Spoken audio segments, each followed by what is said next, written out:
Welcome to Milestone Moments, the show where we explore the journeys that lead to success. I'm Sheila Slick, your host and founder of 5 Milestones. In every episode, we will bring you insights from the minds of entrepreneurs, leaders, and experts who will share not just their expertise, but the milestone moments that have reshaped their journeys and led to significant achievements. So if you're looking for motivation, you're in the right place. Subscribe now and discover the milestones that mark the path to success. Welcome to another episode of Milestone Moments in Business and Leadership. I'm Sheila Slick, your host, and joining us today is Mike Todasco, a seasoned expert in innovation and leadership. Mike is currently a visiting fellow at the James Silberrod Brown Center for Artificial Intelligence at San Diego State University.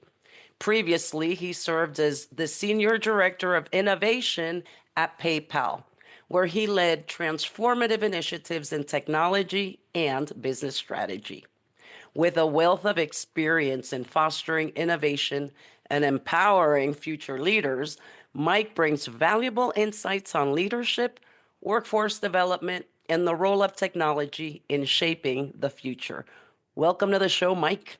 Sheila, thank you for the kind intro. Let's try and empower your audience today. Let's do that. So I'm excited about this chat.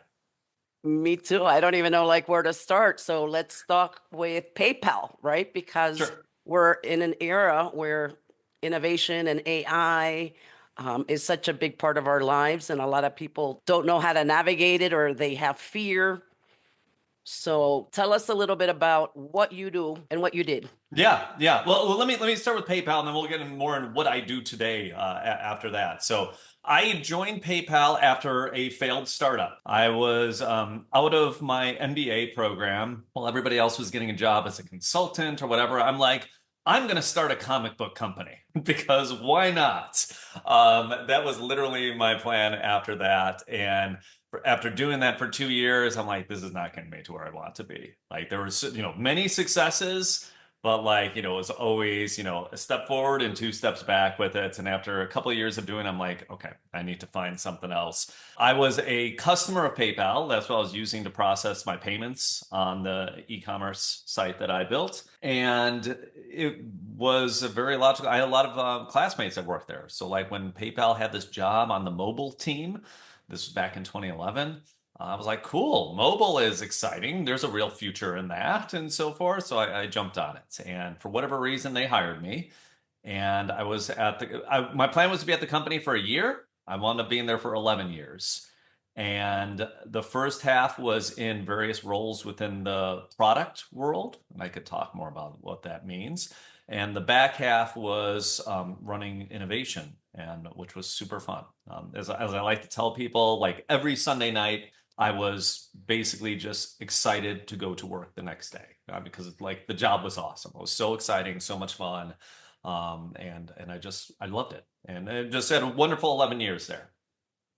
Well, 11 years is a long time. It is. So let's go back to that failure that you spoke about. And I want to bring that up because Yeah. even today, right, with AI, you have so many people either looking to start a side gig or wanting to go in entrepreneurship. And I see software as a service just growing and growing and growing and growing. And I see a lot of founders wondering, how do I take this to that next level? And we all know that startups have a very high failure rate, Yeah. and failure isn't always bad. So tell us Yeah. a little bit about that and how you overcame it and how you see failure in general.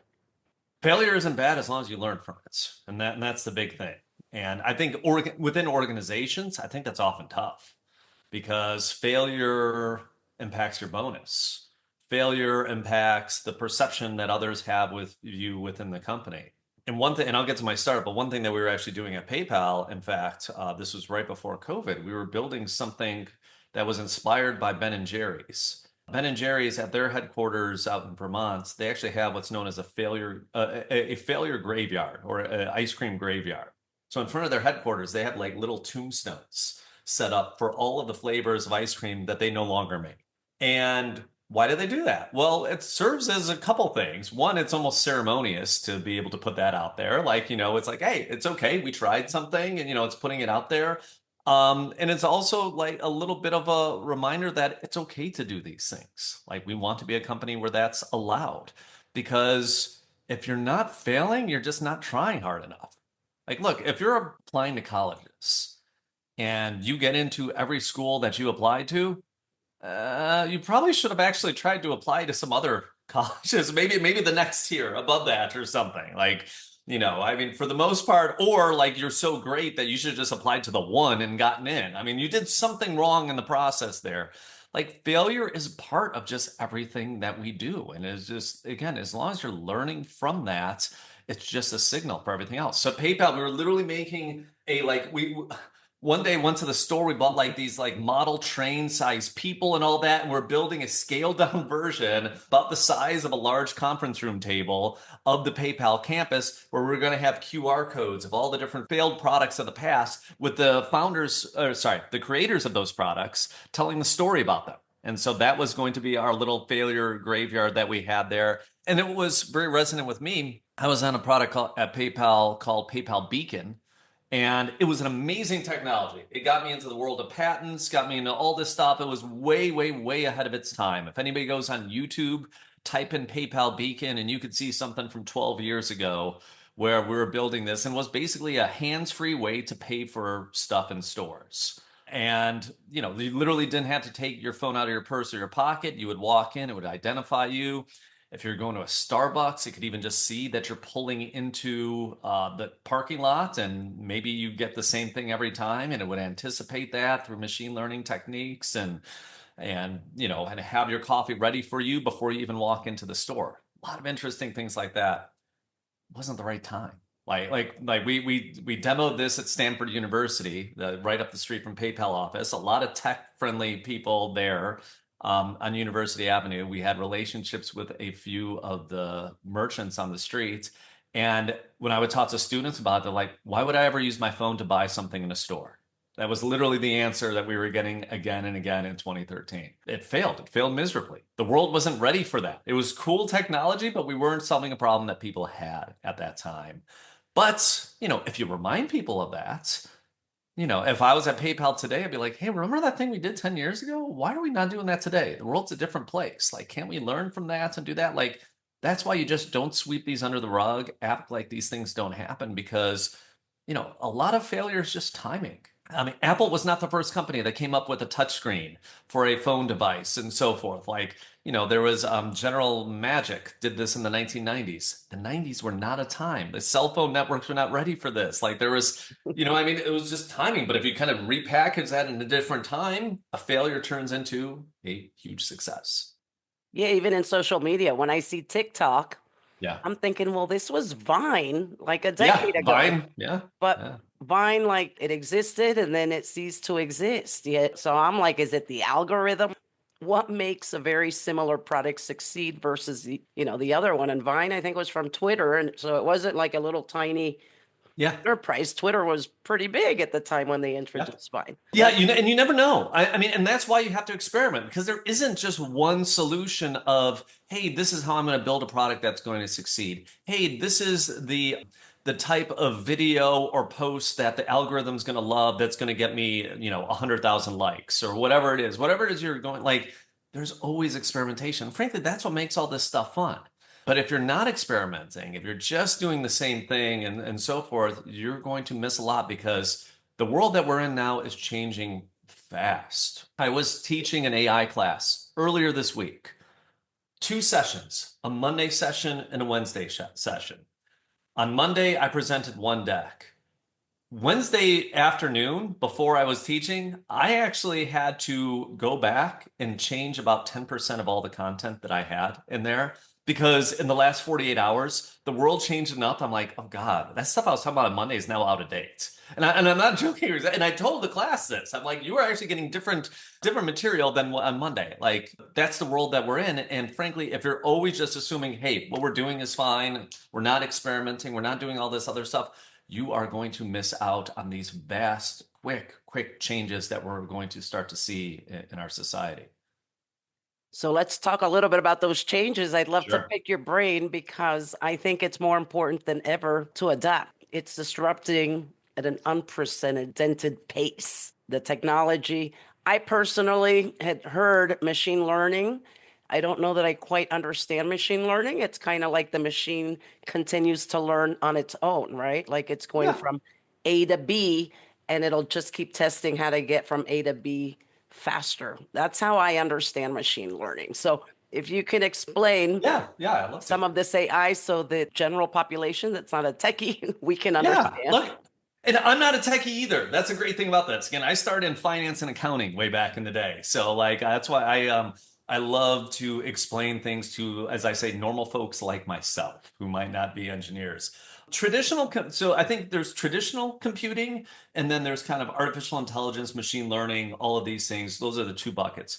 Traditional computing, you tell a very specific code and you say, print hello world, and the words hello world will show up on your screen. And it goes down to binary and all this stuff, but that's how traditional computing works. It is going to do that 100% of the time when it is running that code. It is going to give you the exact result that you were looking for. The world that we're in with AI and machine learning today, and specifically with large language models, this would be ChatGPT and Claude and all those, they work differently than that. How they work is they're trained on a whole bunch of data. Like imagine just all the data that's on the internet. Every single word that's ever been written on the internet is trained in these models. What they're doing is they're finding patterns in there. And they do this through something called tokens. So it's kind of like a representative for a word, largely speaking. And they just look at patterns in this. So if I said to anybody, Mary had a little blank, most people are going to say, well, the next word should be lamb as part of that because we know that. That's well known. Mary had a little lamb and so forth. The AI model will know this too. You could type in Mary had a little, what do you think's the next word? And any AI model is going to return lamb, but it's not always going to return lamb. It's going to return it 99% of the time or something like that because this is all mathematical calculations. So because sometimes people have, and this is all based on what people have written in the past. They may have written Mary had a little Volkswagen Beetle or something, or whatever it might be. And it's just looking at these connections. It's next word prediction. Now it's doing that to the nth degree. I mean, 15 years ago, it was revolutionary when it would predict your next word in an email and that you could actually do that on an iPhone. I think SwiftKey was one of the first companies that did that. And you'd be typing and it would say, okay, here's the next word. This is what it's doing is saying not just the next word, here are the next 1,000 words, here are the next whatever. It's making it has gone become so much more advanced. But these are just all mathematical probabilities. It's a mathematical probability based on data that it's seen of what the next word is going to be. And that at a very basic level is how the large language models, ChatGPT, all of those that everyone uses today, that's how those things work. So how can we better prepare ourselves today for the next, I don't even know if 10 years, right? Can we just talk maybe 5 years? What should we be doing as small business owners or as professionals to make sure that we're still relevant? Let's talk 5 months, even, just to be completely honest. But let's start there. So here's what I would say. And again, I always like to put out this disclaimer. I don't own shares in OpenAI or Anthropic. I intentionally don't. So I have no stake in this. It sounds like I'm a salesperson for these companies. There's a lot of good they do. There's a lot of downsides in this. We could get to that later if you want.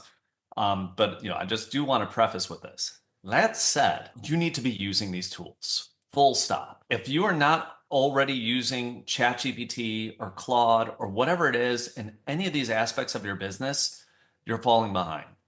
And that's the honest truth. These models are going to get better, but like you need to play with them. You need to kind of understand how they work and how they operate to see how they're going to be able to help you out. One of the hard things about this type of software versus all the other software you've had before is that the possibilities that you can do with these models are infinite. And when most people have infinite possibilities, they just freeze up. They decide to do nothing. Excel didn't have that. Well, you type something in this one, and there's a formula here. You can kind of see how things are connected to that. There are just unlimited possibilities with what you can do with these models. So what I always tell people is start with your personal life. If you're not familiar, just like literally make it your default search engine. Take a company like Perplexity, make that default your default search engine. It's an AI model. It's great. And you will find, oh, you can ask much more elaborate questions. You will be able to do this. You'll be able to do all these other things instead of searching in Google as you traditionally did in a way that's much more advanced. You sign up for the $20 a month ChatGPT version, and you could get something called advanced voice mode. It's amazing. I use it all the time. I use it for driving in the car to school. I will have it question my kids have a test or something, and I'll say, "Hey, my daughter has a test, fifth grade level, U.S. history, Revolutionary War. Ask increasingly difficult questions. Make a multiple choice. Have her answer them. Go." And we'll do that, and we'll have it going through the speakers in the car, and it'll just start asking these questions for that, whatever you want to do. I will go on long walks with it. Ask it questions, brainstorm things, think about what's on my to-do list, or there's a problem I'm trying to work through. And the great thing is like it transcribes everything. So I can even say at the end, hey, can you summarize everything we talked about? Can you give me just the key takeaways of everything that we discussed as part of this? And it will bring all of that together in one place. Again, it's, or you're a small business owner, you get a bunch of contracts coming in. One of my favorite things to do whenever I get a contract, I'll throw that into something like Claude and I'll say, hey, I just got this contract. Is there anything unusual in this? Is there anything that is not custom in this contract or out of the ordinary? And it knows that kind of stuff pretty well and might say, well, this is a little bit weird, but like, yeah, for the most part, this is a pretty standard contract. I'm like, great. Now, if this was like a $10 million contract I'm going to sign, I am probably going to hire a lawyer. But for most things, like to get an answer in 30 seconds on that, like that's pretty incredible. Like, okay, I'm not going to read through that. I'm going to do this. If it does, if I'm concerned, I might throw it through a couple different models. I might ask ChatGPT and Claude and Grok and whatever the exact same question and just kind of triangulate and see, does anybody notice anything wrong here? But like those are all things you can start to do. And again, the problem is it's infinite things you can do. And that's why you just have to start working for that with them and find out what is the best thing for you and dealing with these models and how it's going to help you most. Because these are just tools for us to use. So that's the now. Yeah. And where do you see this in 5 years? The only job that I know that's going to exist in 5 years is a solopreneur. That when I talk to students 2 years ago, when I was talking to students that were graduating, I would say to them, hey, just learn these AI tools. It's 2023. Learn these tools, and you're going to go in there, and your coworkers are going to look at you like a god because you're able to do all these magical things in a fraction of the time that they can. Like right now in coding, for example, if you're not using AI to code, like I don't know what to even say because like it's just going to be that much more difficult.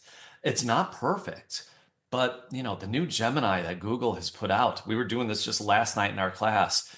We had people coding up games that they were playing within 3 minutes. And they were just like putting in prompts. This is vibe coding. They're just talking in English. They're doing this. They're seeing that, and they're seeing the magic behind this.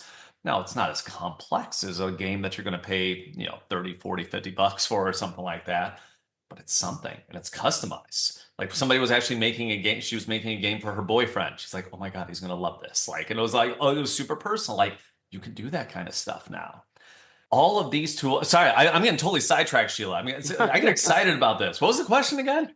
Bring me back. You had me like in a daze, just learned it. No, it was, where do you see it in 5 years? Yeah, 5 years from now. Sorry. Solopreneur. That's where I was going. Thank you.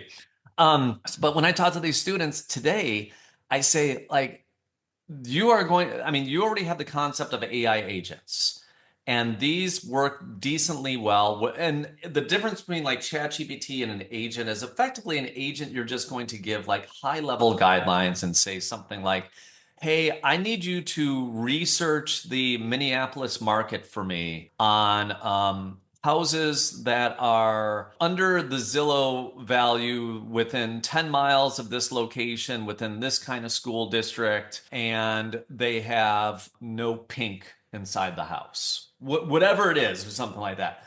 there's no way you could do that with a search query. And to actually do that would take a ton of time. But these AI agents can do that. And probably within 30 minutes, they would take, 2 days of work, come back to you and say, like, okay, here are the results. And you look over those results. It might only be 90, 95% accurate, but it's going to save you a ton of time with that.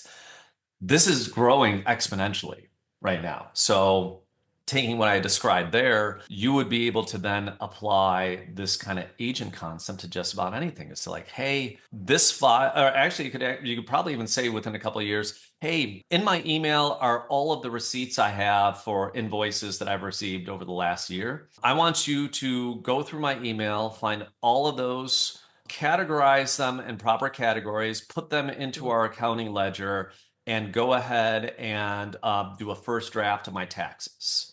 That's probably a year or so away, maybe 2 years, like literally what I just described there. So that's why when I tell students now, the only job that I know that's going to exist in 5 years, it's probably something like, a solopreneur. The example I gave last night is like, say your passion is golf course maintenance. Like you can build a piece of custom software that is going to specifically serve, the maintenance needs of golf courses. Like nobody's probably building that software today. It's too hard, too difficult, too whatever to do. You can do that. You could package that. You could customize that, and you could sell it to, a fraction of the golf courses across the US. You'd be hyper focused on serving their needs. If anything goes wrong, and this is one of the key things, because if something goes wrong, like if they built that themselves, if something goes wrong, they're not going to call Sam Altman at OpenAI and say, hey, Sam, this is broken. Like they got to figure it out. The agents got to figure it out. Often people want to have, and that's not going to change. People are going to want to have a human at some point in the loop to talk about. And that's why I really believe like a solopreneur who is hyper focused on building a solution for a specific customer set is going to be the one business that I know is going to exist 5 years from now. Everything else is kind of up in the air. What about physical robots? So even Oh that same gosh. golf course, it needs Yeah. the grass cut, and the computer, that little AI agent can't cut the grass. Yeah. So how far are we from seeing more robots taking over some of the actual labor involved in some of these professions? Sheila, I'm going to show my age here. My first house that my wife and I bought was in 2004. And this was in Ohio. And there was a company called Friendly Robotics. They were based out of Israel. And I had them ship to me a grass cutting robot in 2004. So this was over 20 years ago. I actually had one of these. As you can imagine, this was like in, Cincinnati, Ohio, in the suburbs. I was the weird guy on the street because I had a grass cutting robot while everyone else was pushing their things. I would hit a button and the thing would just go kind of like a Roomba out there. It didn't do a great job, but this is also 20 some years ago. Fast forward to just last week. I was at NVIDIA's GTC, which is their big conference that they have here in San Jose, like 25,000 people there. I could not even tell you the amount of different robots that I saw there. All of these companies building these robots and so forth. Figure Tesla with the Optimus. There was a Disney robot that Jensen Huang, the CEO of NVIDIA, had on stage. There's a lot coming in robotics for sure. It's a little bit further off than the software side because there's some more risks to robots. If the robot falls on somebody or whatever. Like there was a company called Nightscope. They're still around. They had a security robot. Several years ago at the Stanford Mall, the security robot rolled over a kid's arm. Like the kid was lying behind the robot or something. They didn't plan for that. That's hard, but that's also a real problem to have that. There's much less risk in software than there is with robots. So robots will come.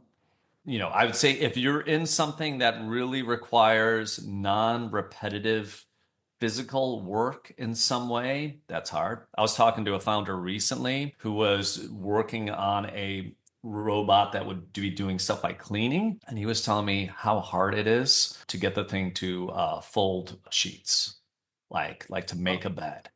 Super difficult. I mean, if you really think about how precise that is, and he's like that to him is the holy grail, is to be able to actually make a bed. for that. Because there's just so many variables in that, and have it do it somewhat efficiently and not just take like a half hour to make a bed. Those robots will get that, but that's probably a little bit further away. That probably is like 5+ years away to like get to that level. It will happen in our lifetimes, not as quickly as some of the things that are more software related. So, since you have evangelized creativity to employees of every nation, what Yeah. is one effective technique that you can recommend to spark innovation in our everyday work? So here's one thing I believed when I was at PayPal. It became our slogan, something that like I believe strongly to this day. We are all innovators. Everyone can innovate, is what we would always say. And it didn't matter what your function was, what your background was. We are innovators by just like the nature of us as part of our species. This is how we got to where we're at today in society. The key to innovation often is just having the freedom to make mistakes, as we talked about before, and even just the constraints or even the incentives around creating an environment of innovation. If you're not going to be rewarded for this, if you're going to be knocked for failing or for whatever it might be, there is not going to be there's not going to be creativity. I think Maya Angelou has a quote like saying that we're all creative people until the age of 8, when we basically had it like knocked out of us, beaten out of us, or whatever the quote is from her. And like you think about that, like schools often do that. I mean, it's always like there's an answer, there's one right answer. Like, there's, not all teachers are like that, but a lot of just the regiment of school and so forth does that. And look, I think that's good to have in life, but I think there's also time for creativity. And so one thing I would recommend, actually, I'll tell a story. In fact, somebody I used to know at PayPal. This guy was straight out of college. I was running innovation. One of the things in the innovation we did was file patents. And he was like, well, I want a patent. Like, that seems cool. I want to be able to do that. So what he did was he put aside 30 minutes every day to just come up with ideas for stuff. And he would actually do this while watching episodes of The Office. That was like his mental thing. I think he had seen The Office many times, so it was almost mindless for him. So he would put on The Office. It was kind of chill time. He had a notebook and he would just write down ideas. And, at the end of that 30 minutes, he would send a few to me. He's like, hey, I got anything here. From what I remember, like, I think the first 10, 15 things, I'm like, no, no, no, this is not it. Like more of this, less of this, more of this, less of this, more of this. Like, okay, okay. And he just kept iterating again and again and again, just through each part of the process, and had, sort of a coach in me to just kind of like give little tweaks of guidance, but he stuck with it. He's persistent. A lot of innovation is just being persistent with something, to be completely honest. But he did this for probably months and he got his first patent. And you know what? He kind of started to unlock the code of that. I think within probably 6 months of starting, he had actually filed like 15, 20 patents that have been granted since by the US Patent Trademark Office. Within like a year from the point he kind of figured it out, that next year, he was just able to do all these amazing things. And it comes from just persistence. So, finding a way, like prioritizing it, setting some time aside where he can actually do that, prioritizing that work, getting a little bit better every time.